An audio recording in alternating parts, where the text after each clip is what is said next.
Hey guys, welcome to Boxing Squared for boxing news and views from around the internet. It only took a day, but Tyson Fury has hit out at the result of his fight with Deontay Wilder, saying he's never seen a worse decision in his life, and his promoter Frank Warren intends to write to the WBC with the support of the British Boxing Board of Control to get an immediate rematch ordered. So that's one of the things we're going to cover off in this video.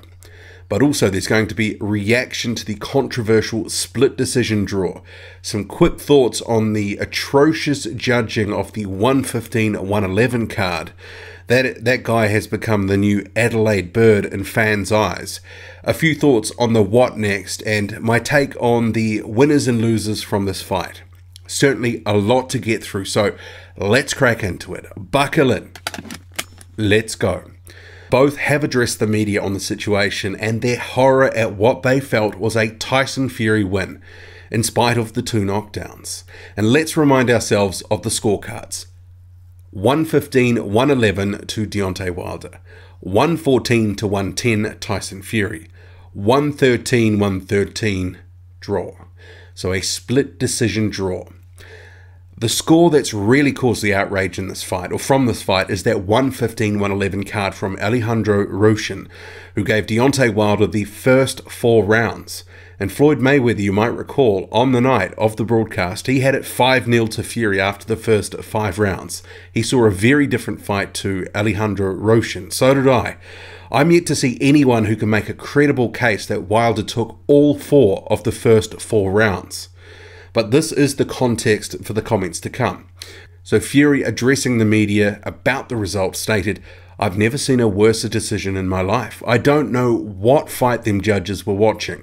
It's boxing. It ain't the first time this has happened. I think that's as bad a decision as the first Lennox Lewis-Holyfield fight. It's stuff like that that gives boxing a bad name. Reports like this, all the media today will report bad stuff, controversy, this, that, and the other. Everybody in boxing is saying it's a very controversial thing. So time and time again, we see it. It was an entertaining fight. Take nothing away from Wilder. Great champion, good boxer, great power. He done what he had to do, and I did what I had to do, and I thought I won the fight comfortably. Although I had to climb off the canvas twice, we've seen it time and time again. Great champions come off the floor to win fights." And later he also added, "We'll try get that rematch in the future." And Fury, he's right, the world has reacted, some of it with quite a bit of shock. A poll running by broadcaster Showtime has nearly 80% picking Fury as winning the fight, so 78% there. Lennox Lewis, who was friendly with Deontay Wilder, said on social media, "I just saw at Tyson Fury come back from drugs, depression, 2 years of inactivity and massive weight loss to outbox the WBC heavyweight champion, who was gifted a draw. In a rematch, I can only imagine that he will be even better prepared. Hashtag Wilder Fury 2. He added in another, "This hashtag Wilder Fury judging takes me back to my first fight with Holyfield. It just goes to show how hard it is for a Brit to come to America and take someone's belt, even though that's what we clearly saw. Big up to Tyson Fury, who never ceases to amaze me. Hold your head high." But others like George Foreman actually had Wilder winning, saying on Twitter, "Wilder brought the fight all night. Fury did a great job at Showtime, but he didn't win tonight. Stop indoctrinating. We see what see." Women's champion Claressa Shields echoed Foreman's sentiment, saying, "I'm disappointed. Ain't no way it was a draw. And you'll know, talking about Fury won wide. Get out of here. Don't know boxing. Wilder won." Andre Ward, he was more diplomatic, saying, "A draw, I understand, even though I feel Fury won by 2 or 3 rounds, with 2 knockdowns and a round here or there for Wilder, and you have a draw in some people's eyes. But 115-111 for Wilder is terrible, just terrible. That's what's wrong with boxing. Fury stock went up." And Andre Ward is right. It's cards like Alejandro Roshin's 115-111 card that are bad for boxing. His card has Deontay Wilder taking 7 of the rounds in this fight, which also includes the 10-8 rounds in the 9th and 12th rounds. And Deontay Wilder did not win 7 rounds of this fight, in my view. He was getting outboxed for most of it. And the numbers seem to back this up as well. CompuBox have Fury landing more shots than Wilder in most of the rounds. Fury landed more jabs, more body shots, and more power punches, and at a higher percentage than Wilder. And in terms of the other scorecards, after watching the fight again, I mean, you can certainly make a case, like Andre Ward says, for a draw. But certainly not 115-111 in favour of Wilder. That is a clanger. And Alejandro Roshan, he's joined the likes of Adelaide Bird, who delivered her own clanger in the Canelo Triple G Part 1. Even if you think Wilder won this fight, or the draw was fair, this 115-111 card, it's atrocious. It's a monstrosity. And I hope this guy isn't seen around the ring apron for some time to come after that performance, because it's disgraceful. He really needs to be run out of the sport with cards like that. It really is, you know, I just can't sort of emphasize strongly enough what a bad card that was. And Tyson Fury is right. The world is now talking about this result. Not just in the UK, not just the US, where the fighters are from, but stories are circulating around the globe. You don't have to Google too far to find it's all over the world. Even mainstream media in my country, New Zealand, are running coverage. And New Zealand isn't a big boxing country. I mean, the usual sort of fare we get is stories about Joseph Parker that are pretty thin and one-sided in Joseph Parker's favour. And occasionally there'll be the odd thing about Anthony Joshua when he's fighting.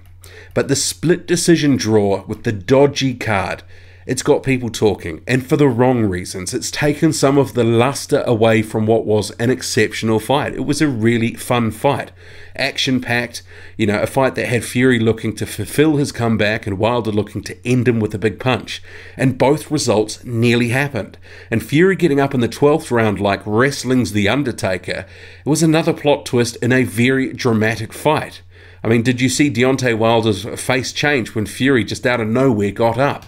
And certainly there's also been some chatter online, you know, among fans, was it a long count? And that's another plot twist in this thing as well. But fans are now back on the boxing is corrupt train.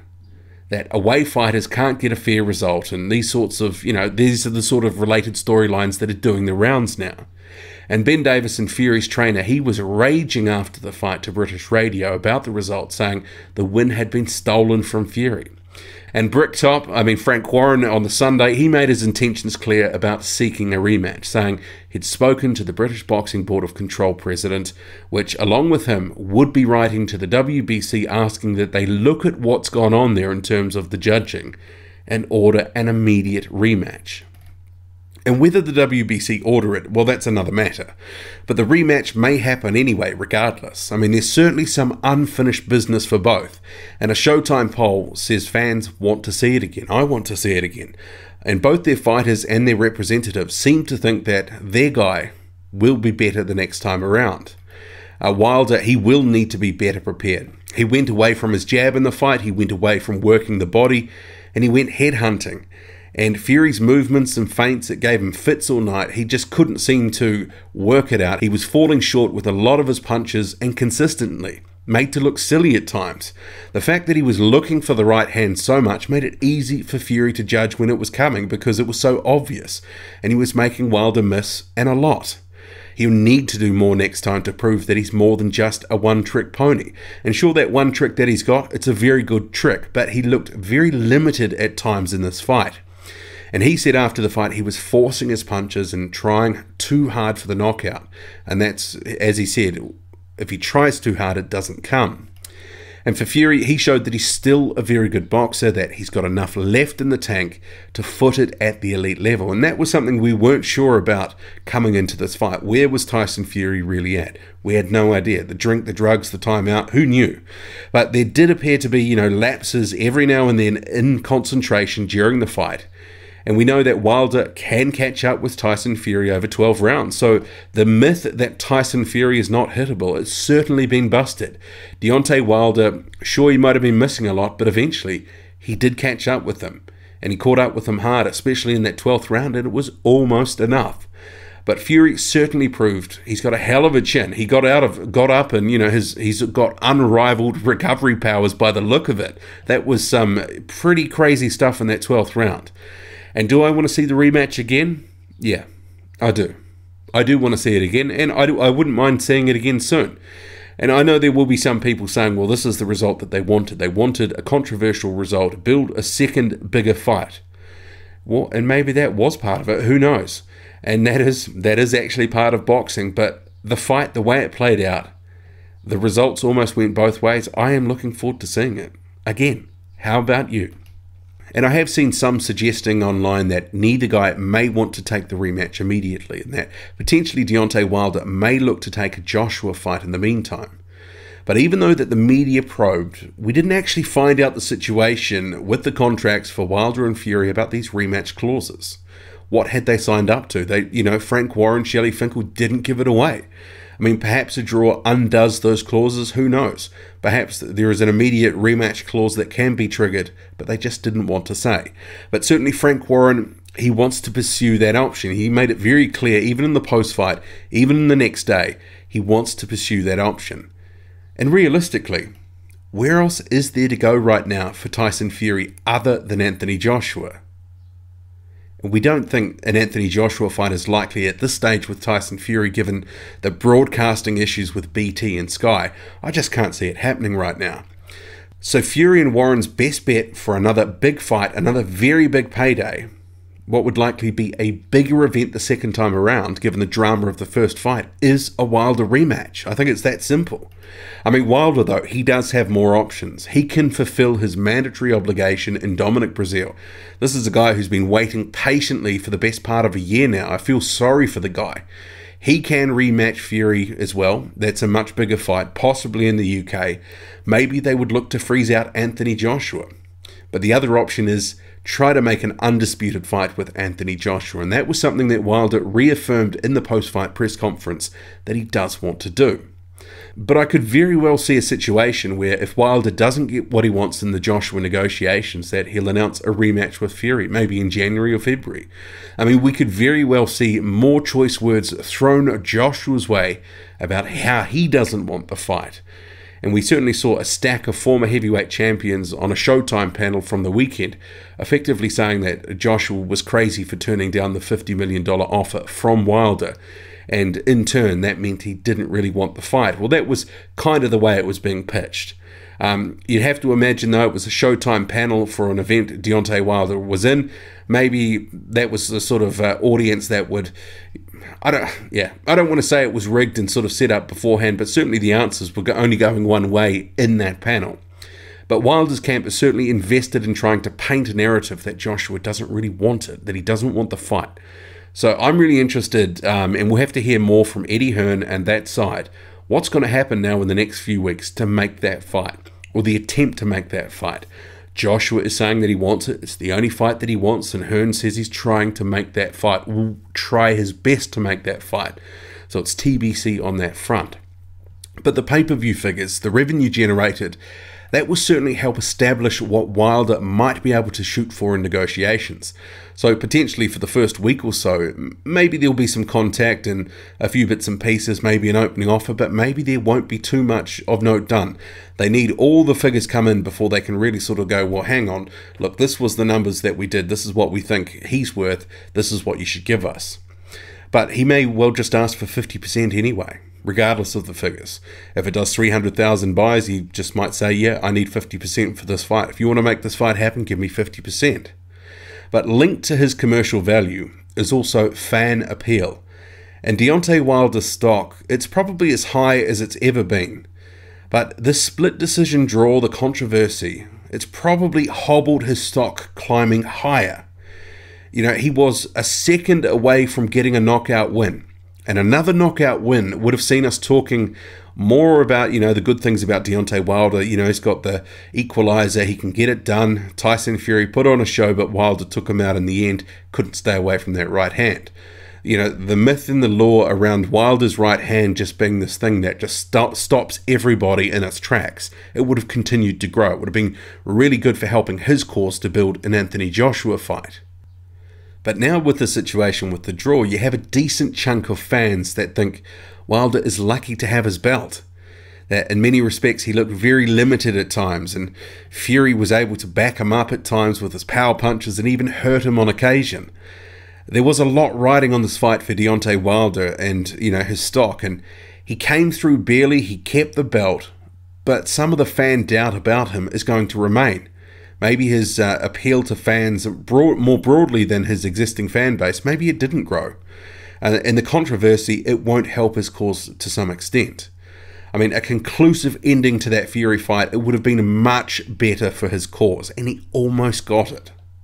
He almost got it. And I have seen some ruminating online about what Joshua would now do to Deontay Wilder, given what Tyson Fury was able to do. Hitting him quite often, backing him up with some power shots and looking like he hurt him at times. But I see those as two different Fury fights. It's a very different fight to the Fury one. Wilder, he'd be the taller man, he'd have the longer reach, he'd be able to potentially implement a different game plan based on some of those advantages.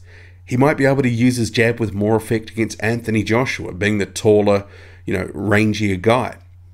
But a conversation on that fight, we'll leave that for another day. But part of me thinks an immediate rematch will be next. And I think Frank Warren, he's licking his lips. He wants to make some more bank. He probably wants to freeze Joshua and Hearn out at the same time. And Wilder's next step may just be dictated by money. If he gets an offer from the Joshua camp that, he can't refuse, tens of millions of dollars, he's probably going to take it. But I'm not necessarily sure that the draw has made Wilder and Joshua, that fight, any bigger than it already was. What do you think on that? Maybe the rematch will immediately happen, and maybe they'll look to stage it in the UK, and potentially in close proximity to the Joshua pay-per-view event, which is April the 13th at Wembley. I could see them looking to take a bit of shine away from that event, and there's certainly no love lost in the boxing game, and especially between Eddie Hearn and Frank Warren. But yeah, I'll leave it here for today. A bit of a longer video, but I had a lot on my mind about the fight, the controversy, and the what next, and so on, and certainly a lot of threads to this whole thing. But if you made it this far, let me know and tell me with their last name who wins the rematch between Wilder and Fury. So write down Wilder or Fury, let me know. Drop a comment, loud and often. Hit like, hit subscribe, follow me on Twitter, boxing_squared. I'm out.